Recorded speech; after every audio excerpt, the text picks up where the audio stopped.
पाकिस्तान में हलाला क्या होता है?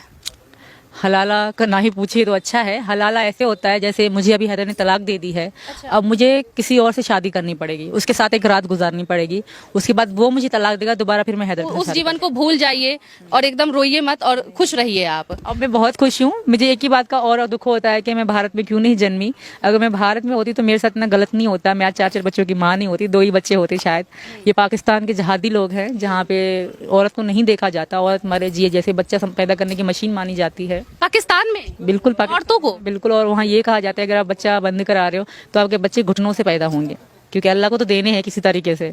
तो वहाँ की जहादी सोच है लोगों की। तो बस यहाँ की खूबसूरती देखकर, यहाँ का प्यार देखकर मैं तो भारत की दीवानी हो गई। हलाला बहुत जरूरी माना जाता है इस्लाम में।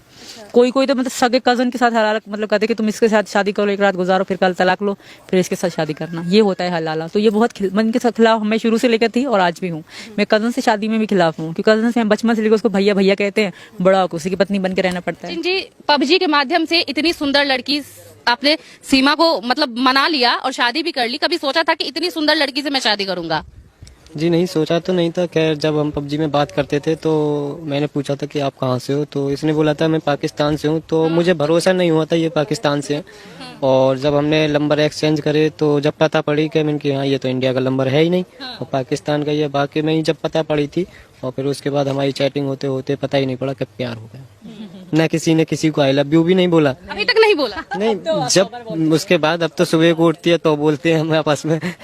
तो जब हमारी बात होती थी तो हमारे एक दूसरे में बस ये नहीं हुई थी आई लव यू, पर अंदर फीलिंग ऐसी अपने आप पहुंच गई कि प्यार ही हो गया, पता नहीं। अच्छा, 3 तलाक को लेके यहाँ पे मोदी जी ने काफी सारे कानून लाए, वहाँ पे भी चर्चा हो रही थी क्या पाकिस्तान में 3 तलाक? बहुत ज्यादा हुई थी। जब 3 तलाक यहाँ बंद हुए थे तो हम लोगों ने वहाँ बहुत खुशी मनाई थी। क्या अब अच्छा है कि कोई, जिस तरह मैं भी एक मिसाल थी 3 तलाक की, मुझे 3 तलाक देके निकाला गया घर से, तो इस तरह बहुत औरतों की जिंदगी 4-4 5 बच्चे पैदा करके 3 तलाक देके निकलो यहाँ से।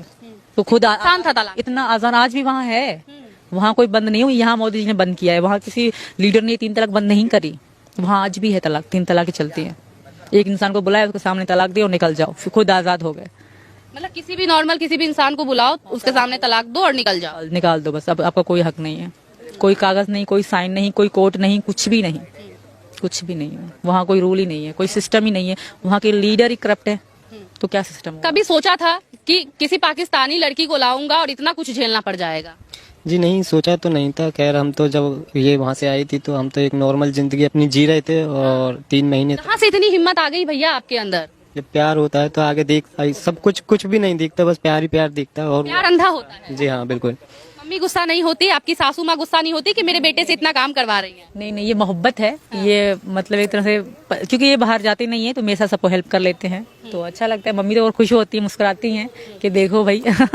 हाँ, कि बेटा कितना खुश है मेरा। बहुत खुश है। हम दोनों बहुत खुश हैं। उन सबको पता है, परिवार को पता है कि हम एक दूसरे के बगैर नहीं जी सकते हैं। पाकिस्तान का कल्चर काफी ज्यादा खराब है, बहुत अलग है। और कहते क्या है यहाँ का कल्चर, यहाँ का कल्चर बहुत सुंदर है।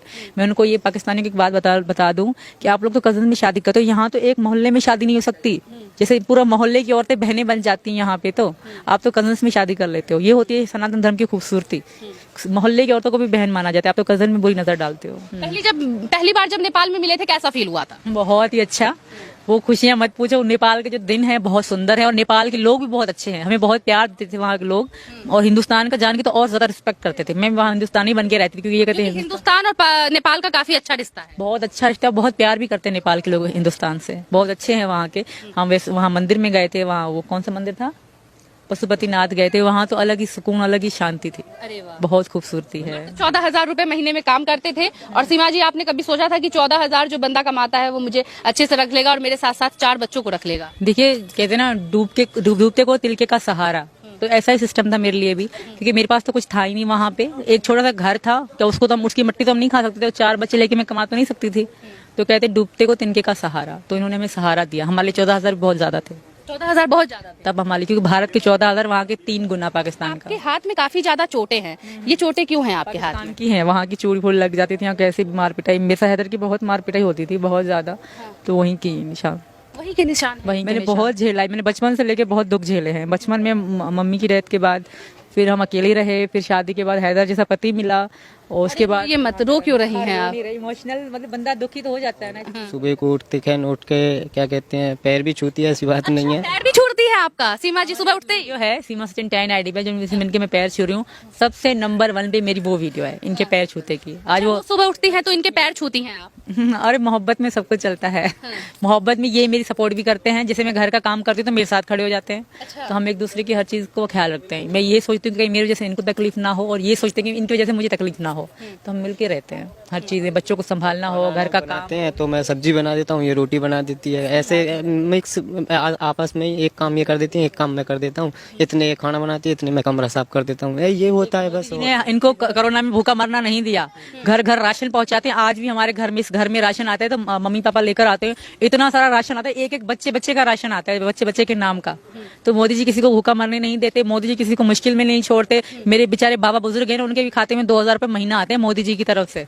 ये होता है मतलब एक नेता, इसको कहते मोदी जी हैं। काफी पसंद है आप? बहुत, उनका काम पसंद है वो। नागरिकता वगैरह मिल जाएगा सीमा को तो चुनाव वगैरह लड़िएगा हिंदुस्तान में? नहीं, मैं सपोर्टर ही रहूंगी हमेशा मोदी योगी जी की। चुनाव नहीं? नहीं, किसको वोट देंगे आप लोग? सीमा हैदर किसको वोट देंगी? सीमा मीना, मैं तो सीमा मीना किसको वोट देंगी? मैं फिलहाल वोट तो नहीं दे सकती, सपोर्ट जरूर करूंगी। और मीना जी वोट देकर भी आए थे मोदी जी को, हमारा पूरा परिवार देकर आया था मोदी जी। इस बार फिल्म बनने वाली थी सीमा जी, क्या हुआ? पता नहीं, कहीं अटक गई होगी, हमें नहीं पता, क्योंकि हमारी परमिशन से नहीं बनाई जा रही थी। हमारी परमिशन बिल्कुल भी नहीं थी, हमसे पूछा भी नहीं गया था। अमित जानी जस्ट हमसे बात करने के लिए आए थे, हमसे मिलने के लिए आए थे। उसके बाद उन्होंने मुझे कहा कि आप इतना सब बोल दो, बट उन्होंने कहा था कि मतलब जब नागरिकता मिले तब हम आपको फिल्म वगैरह के लिए बोलेंगे। तो मैंने छोड़ी, उनके साथ वीडियो बना ली, तो उन्होंने वायरल कर दी। उन्होंने उनके कहने पे हालांकि मैंने बनाई थी, तो ऐसा कुछ भी नहीं था। फिल्म काम वाम करने का कुछ था ही नहीं, ना ही हमने उनको एग्रीमेंट किया था कि हाँ आप बना लो हमारी हिस्ट्री पे फिल्म। और वो हमारी कहानी थी भी नहीं, जो वो बता रहे थे, जो ट्रेलर आया था वो हमारी कहानी थी ही नहीं। कहीं भी आपकी कहानी नहीं थी? नहीं। उसमें मिर्च मसाला डाला गया था, कहीं भी मैचिंग हो ही नहीं रही थी, वहीं पे कहीं भी नहीं हो रही थी।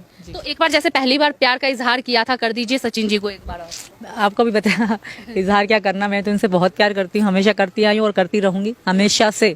सीमा की जान जाएगी मगर हमारा प्यार खत्म नहीं होगा, मर के भी इसे ही चाहूंगे। मेरे पति मीना जी सबसे ग्रेट इंसान है। बोला जाता है कि योगी जी मुस्लिम समुदाय पे काफी ज्यादा जुल्म ढाते हैं। मोदी जी किसी पे कोई जुल्म नहीं ढाते। यहाँ के मुस्लिम मोदी जी को, योगी जी को सपोर्ट करते हैं, क्योंकि योगी जी वो इंसान है, या हिंदू है मुस्लिम, जो भी गलत करेगा उसको सजा मिलेगी।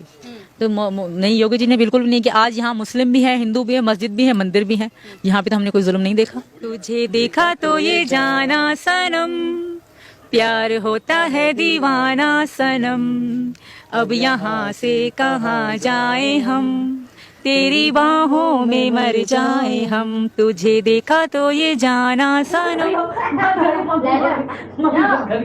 चल रहा है